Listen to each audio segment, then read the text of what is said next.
আজকে রান্না করব আমি চিকেন কষা। তার জন্য আমি শুরুতে আলুগুলোকে নুন হলুদ দিয়ে ভেজে নিচ্ছি, একটুখানি তেল দিয়ে দিচ্ছি। আর তেলটা একটু গরম হয়ে গেছে। এখন আমি একটু বড় বড় করে একটা আলুকে 4 টুকরো করে আমি কেটেছি। তো এগুলিকে আমি একটু নুন আর একটু হলদি পাউডার দিয়ে এগুলোকে ভালোভাবে ভেজে নেব।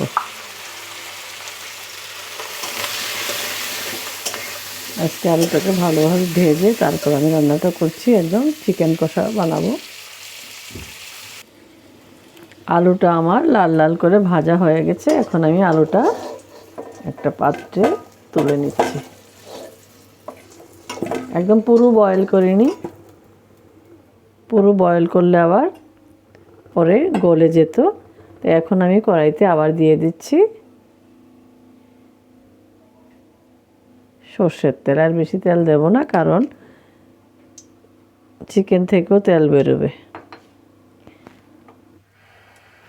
এর মধ্যে দিয়ে দিচ্ছি আমি 2টো তেজপাতা, পাতাগুলো ছোট।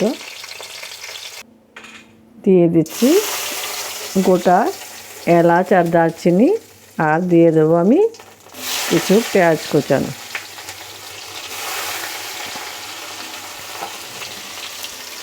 আর এইদিকে আমি করে রেখেছি পেঁয়াজ, রসুন, আদা আর একটা ছোট্ট টমেটো দিয়েছি, আর কাঁচা লঙ্কা। এটা পেস্ট করে রেখেছি। তো এটা আমি পেঁয়াজটা হালকা একটু নেড়ে চেড়ে আমি এর মধ্যে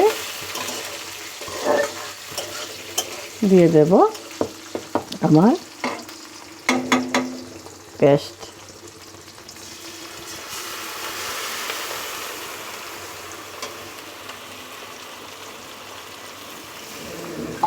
করে রাখা মশলাটা,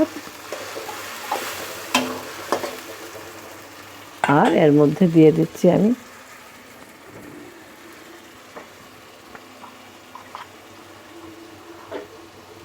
হলদি পাউডার, আর দিয়ে দেবো আমি জিরা পাউডার, আর ধনে পাউডার 1 চামচ। জিরা পাউডারটা আমি হাফ চামচ দিয়েছি। আর দিয়ে দিচ্ছি লাল লঙ্কা আমি 1 চামচ। আর দিয়ে দেবো আমি সামান্য একটুখানি কাশ্মীরি লাল লঙ্কা পাউডার। এটাতে ঝাল হবে না, একটু কালারটা হবে। তো এখন আমি এটাকে ভালোভাবে কষিয়ে নেব।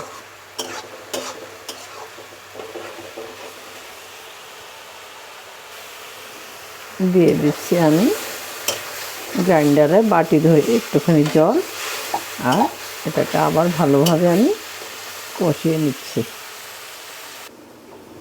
আবার মশলাটা কষানো হয়ে গেছে, একদম তেল ছেড়ে দিয়েছে। আর দিয়েছি তো আমি একটু কম করে তেল। এখন আমি ধুয়ে রাখা চিকেনটার মধ্যে দিয়ে দেবো।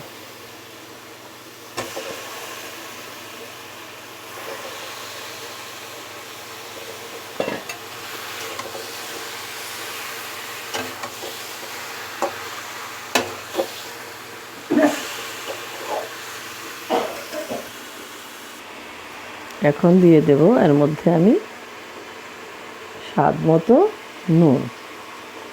এখানে আমার 1 চামচের চাইতে একটু কম দিয়েছি আমি। এই পিঙ্ক সল্টটা একটু কমই লাগে, নুন বেশি হয়ে যায় না হয়। এটাকে আমি ভালোভাবে মিশিয়ে নিচ্ছি।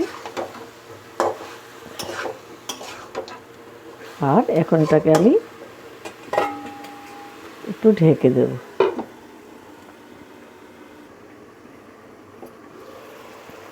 চিকেনটাকে আমি মিডিয়াম আঁচে রান্না করছি, যাতে এই জলটাতে মোটামুটি রান্নাটা হয়ে যায়। তা মাংসটা জল ছেড়েছে, তো বেশি প্রয়োজন হলে আমি একটু জল দেব, না হয় দেব না। একদম কষা কষা করে করব। তো আমি আবার ঢেকে দিচ্ছি। কালারটা খুব সুন্দর হয়েছে। চিকেনটা আমার কষানো হয়ে গেছে, আমি সামান্য জল দিয়ে দেব, একটু জল দিতে হবে।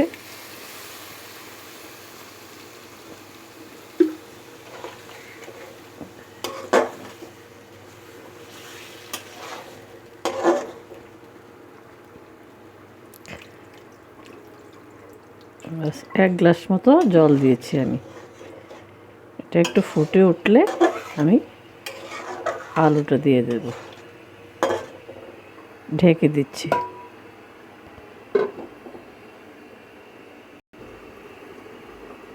আমি ঢাকাটা তুলে দেখছি, এটা গরম হয়ে গেছে। তো এখন আমি ভেজে রাখা আলুগুলো দিয়ে দিচ্ছি, কারণ আমার চিকেনটাও ভালোভাবে কষানো হয়ে গেছিলো। তো মোটামুটি সিদ্ধ হয়ে এসছে সবগুলি।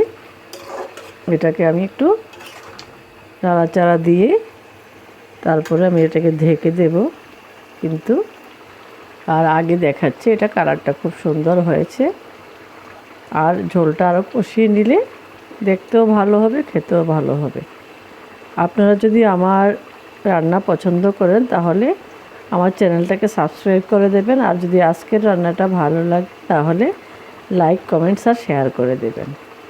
এখন আমি এটাকে ঢেকে দেব। এখন ঢাকা তুলে দেখছি আমার এটা হয়ে গেছে। এর মধ্যে এখন আমি দিয়ে দেব সামান্য পরিমাণে 1 চামচের 3 ভাগের 1 ভাগ গরম মশলা।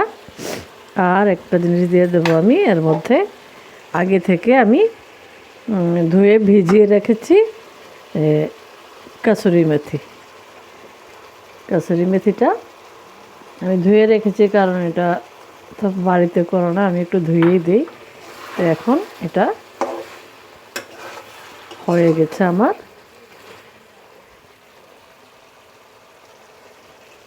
চিকেন কষা হয়ে গেছে। এখন আমি এটাকে নামিয়ে নেব।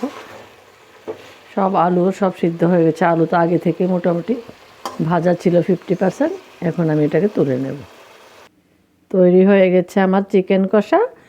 এটা ভাতের সাথে খাওয়া যাবে, রুটি বা লুচির সাথেও খুব ভালো লাগবে। আর আপনারা সবাই আমার পাশে ছিলেন, তার জন্য অনেক অনেক ধন্যবাদ।